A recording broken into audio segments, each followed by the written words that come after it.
Assalamualaikum warahmatullahi wabarakatuh. How are you dear students? Hope you all will be fine and safe in your homes. Let's restart our maths. So open your books.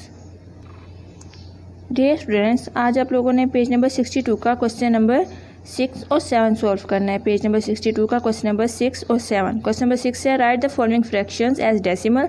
आपने fraction को decimal में change करना है by changing denominators into multiples of 10। और जो denominators है उसको आपने मल्टीपल्स ऑफ 10 बनाना है, यानी आपने जो लास्ट वाला नीचे डिनोमिनेटर है आपने ऐसे नंबर से उसे मल्टीप्लाई करना है कि वो लास्ट में उसके 0 आ जाए, यानी लास्ट नंबर उसके 0 आ जाए। ठीक है, अब क्वेश्चन सॉल्व करके देखते हैं।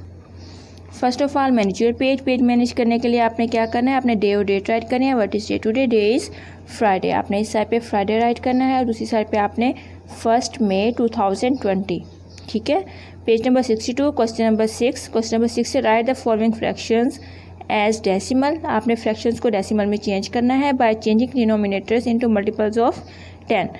और नीचे जो डिनोमिनेटर है उसको आपने मल्टीपल्स ऑफ 10 बनाना है, यानी लास्ट जो हमारे पास नीचे वाला नंबर है उसके लास्ट जो नंबर है, जैसे यहाँ पे 5 है, आपके 0 आना चाहिए। ठीक है बेटा, हम क्या करेंगे, हमारे पास ये क्वेश्चन है 3 × 4/25। आपने क्या करना है, आपने 25 को ऐसे नंबर से मल्टीप्लाई करना है कि हमारे पास लास्ट में 0 वाली वैल्यू आए। ठीक है, तो किससे मल्टीप्लाई करेंगे हम, तो हम क्या करेंगे, हम 25 को 4 से मल्टीप्लाई करेंगे तो हमारे पास क्या आएगा, 100 आएगा। ठीक है, अब हम क्या करेंगे, हम 25 को किससे मल्टीप्लाई करेंगे, 4 से मल्टीप्लाई करेंगे। 25 को 4 से नीचे भी मल्टीप्लाई करेंगे और ऊपर भी मल्टीप्लाई करेंगे। ठीक है बेटा, यहाँ पे हम राइट कर लेते हैं। ठीक है, ये हमने यहाँ पे राइट कर लिया, हमने 4 से नीचे भी मल्टीप्लाई कर दिया और ऊपर भी मल्टीप्लाई कर दिया, लेकिन जो साइड वाली वैल्यू है 3 वो वैसे के वैसे हमने साइड पे राइट कर दिया है। ठीक है, अब हम इसे मल्टीप्लाई करके नीचे आंसर राइट करते हैं।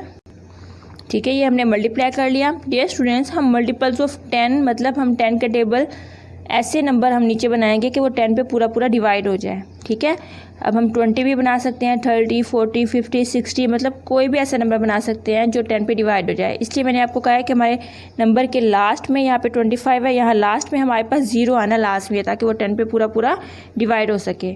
ठीक है बेटा, अब हमने क्या करना है, हमने इसे 100 तो बना दिया है, अब हम इसे डिवाइड करेंगे, डेसिमल में चेंज करेंगे। ठीक है, अब इसे डिवाइड करके डेसिमल में चेंज करते हैं।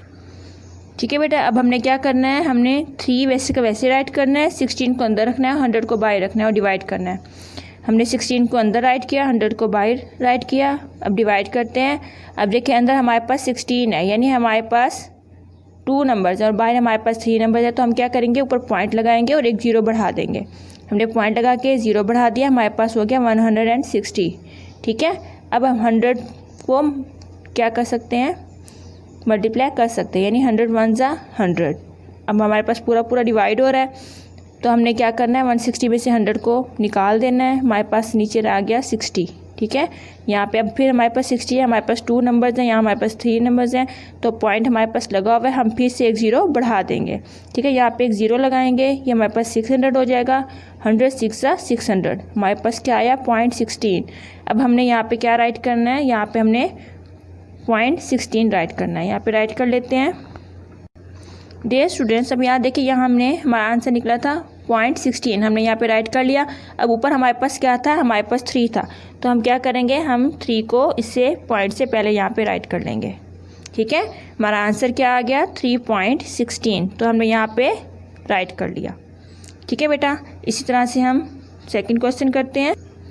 ठीक है बेटा, अब हमारे पास इसका बी पार्ट है 8 × 7/200। अब ये हमारे पास वैल्यू जो है वो इसके लास्ट में 0 हमारे पास मौजूद है। ठीक है, इसका मतलब इसे हम 10 पे डिवाइड कर सकते हैं इजीली। तो अब हम क्या करेंगे, हम ऊपर वाली वैल्यू अंदर रखेंगे और नीचे वाली वैल्यू को बाहर रख के डिवाइड कर लेते हैं। ठीक है डियर स्टूडेंट्स, यहाँ देखें, हमने ऊपर वाली वैल्यू को अंदर रखा, 7 था हमारे पास, यहाँ पे हमारे पास है 200। अब देखिए बाहर वाली वैल्यू हमारे पास 3 है, लेकिन अंदर हमारे पास वैल्यू 1 है, तो हमने पॉइंट लगाया, 0 बढ़ा दिया। ठीक है बेटा, अब पॉइंट लगा के हमने यहाँ पे 0 बढ़ा दिया। अब क्या करेंगे, अब फिर हमारे पास 2 वैल्यूज़ हैं, यहाँ पे 3 वैल्यूज़ हैं। ठीक है, हमने इक्वल करने के लिए क्या करेंगे, हम यहाँ पे फिर ऊपर 0 लगाएंगे और यहाँ पे 0 बढ़ा देंगे, क्योंकि पॉइंट से हम एक ही 0 लगा सकते हैं। ठीक है, इसलिए हम दूसरा 0 लेके आने के लिए हमने ऊपर 0 लगाया, फिर नीचे 0 उतारेंगे। ठीक है बेटा। अब 200 से कम, 700 से कम हम 200 से मल्टीप्लाई करेंगे कि 700 से कम आए, तो ऐसा कौन सा नंबर आता है? तो हम 2 3 ज़ा 6, 600, 200 को 3 से मल्टीप्लाई करें तो हमारे पास आता है 600। ठीक है, यहाँ करके देख लेते हैं। ये हमारे पास 200 है, 200 को हमने 3 से मल्टीप्लाई किया, 2 3 ज़ा 6, ये देखें ये हमारे पास क्या आया 600।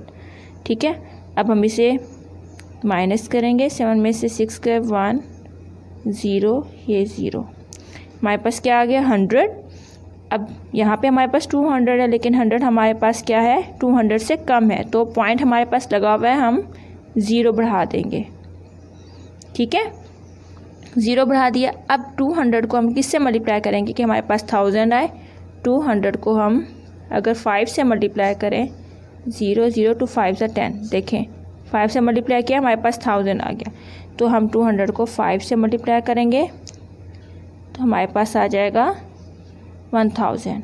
ठीक है, हमारा आंसर क्या आया 0.035। ठीक है, अब हमने क्या करना है, हमने यहाँ पे राइट कर दिया, 8 हमारे पास है, इसके सामने हम राइट कर लेंगे 0.03 और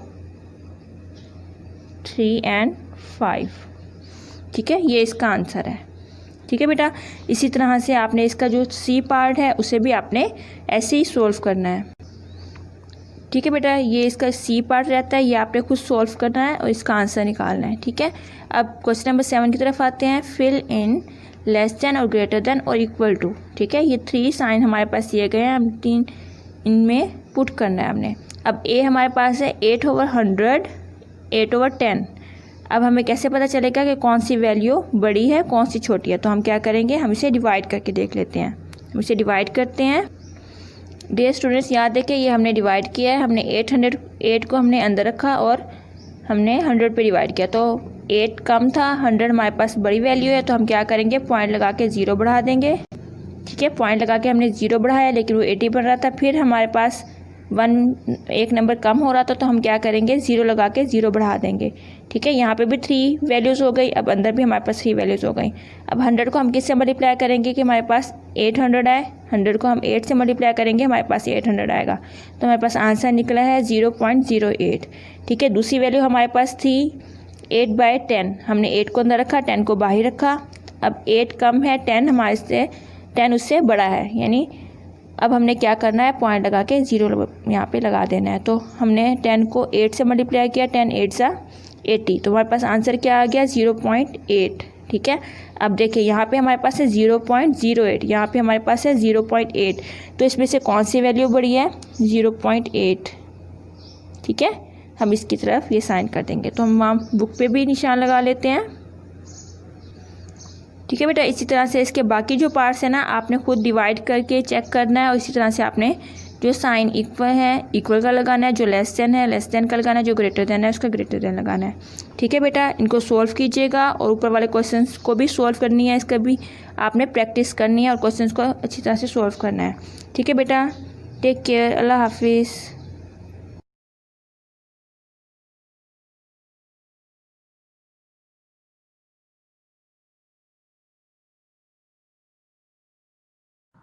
Assalamu alaikum 5 class. How are you students? I hope you are fine.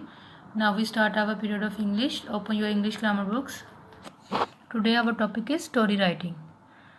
Story right करने के लिए हमें क्या क्या चीज़ें चाहिए होती हैं और हमें किस चीज़ का ख्याल रखना पड़ता है। अब पहले हम ये पढ़ेंगे। स्टोरी राइट करने के लिए सबसे पहले हमें क्या चाहिए होता है, करेक्टर्स, यानी कि किरदार। A character is a person और sometime even an animal. Character क्या होता है, किरदार, पर्सन भी हो सकता है और समटाइम एन एनिमल, और जानवर भी हो सकता है। Who takes part in the action of a story. ठीक है, जो एक्शन में पार्टिसिपेट करता है, हिस्सा लेता है, यानी कि स्टोरी में किरदार का होना लाजमी है। सेटिंग में क्या होता है, the setting of the story is a time and a place, यानी कि सेटिंग जो है हमें बताती है कि ये जो कहानी लिखी जा रही है वो किस जगह पर है और किस वक्त है, यानी कि सुबह है, वक्त सुबह का वक्त है, शाम का वक्त है। और प्लेस में यानी कि वो जंगल है या कोई एरिया है, इस तरह वेदर और सीज़न के बारे में बताया जाता है, बिल्डिंग के बारे में बताया जाता है, सीनरी के बारे में बताया जाता है। ठीक है, और प्लॉट ऑफ स्टोरी क्या होता है? Plot is a series of events and character. क्या होती हैं? Is a series of events and character action that relate to a central conflict. A plot should have very clear beginning, middle and end. यानी plot में एक बाकायदा beginning होता है, आगाज़ होता है, उसका मिडल होता है, दरमियान होता है और एंड होता है। कभी हमने देखा है कभी एंड जो है वो कभी शुरू में देखा हो स्टोरी के, और हमारा जो करेक्टर है वो उसको बाद में बताया जाए कि ये इसके बारे में स्टोरी थी? ऐसा नहीं होता ना। पहले हमें सेटिंग जो है वो इसी तरह लेके जानी होती है कि पहले बिगनिंग होता है, फिर मिडल होता है, फिर एंड होता है। कन्फ्लिक्ट में क्या होता है?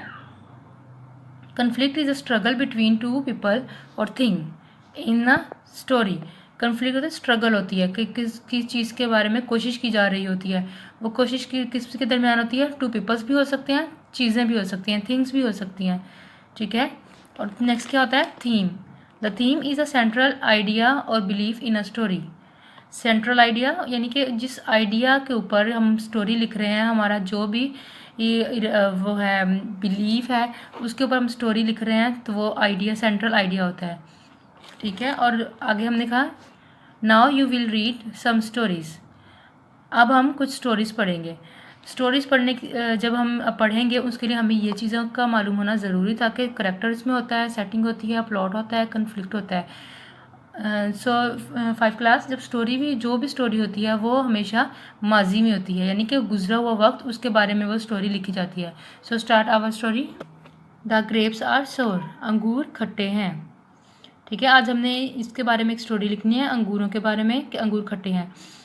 तो स्टार्ट करते हैं। वंस अपॉन अ टाइम, एक दफ़ा का जिक्र है, यानी कि वो वक्त गुजरा हुआ है जिसका जिक्र हो रहा है। अ हंग्री फॉक्स, एक भूखी लोमड़ी, वाज रोमिंग। रोमिंग मीन्स घूम रही थी, रोमिंग घूम रही, around here and there, around here and there, searching for food. Searching means तलाश में, फॉर फूड खाने की। अच्छा, एक दफ़ा का जिक्र है कि एक लोमड़ी जो है वो भूखी थी और खाने की तलाश में इधर उधर घूम रही थी कि उसे कुछ खाने के लिए मिल जाए। He was feeling weak and tired. भूख की वजह से उसे क्या था? ही वॉज फीलिंग वीक, वो कमज़ोरी फील कर रही थी, एंड टायर्ड, और थकावट महसूस कर रही थी। Just then he came across a garden laden with grape vine. तभी वो एक गार्डन के पास से गुजरी, एक बाग के पास से गुजरी, लेडन विद ग्रेप वाइन, जो कि लदे हुए थे, भरे हुए थे, विद ग्रेप वाइन, अंगूरों की बेलों से। गार्डन में क्या था? अंगूरों की बेलें लगी हुई थी, और जो बेलें हैं वो लदी हुई थी अंगूरों से। The grapes looked quite ripe and juicy. जो ग्रेप्स थे वो बिल्कुल पके हुए और जूस से भरे हुए लग रहे थे। ठीक है। और उसको देखकर जो है लोमड़ी, उसके मुंह में पानी आ गया। 5 क्लास आपने यहाँ से लेकर यहाँ तक जो है स्टोरी वो लर्न करनी है, और अपनी नोटबुक्स पे इसको उतारना है और राइट करना है, और इन वर्ड्स के मीनिंग्स जो हैं आपने लर्न करने हैं। ठीक है। Our period is over. फिर अमानिल्लाह स्टूडेंट्स।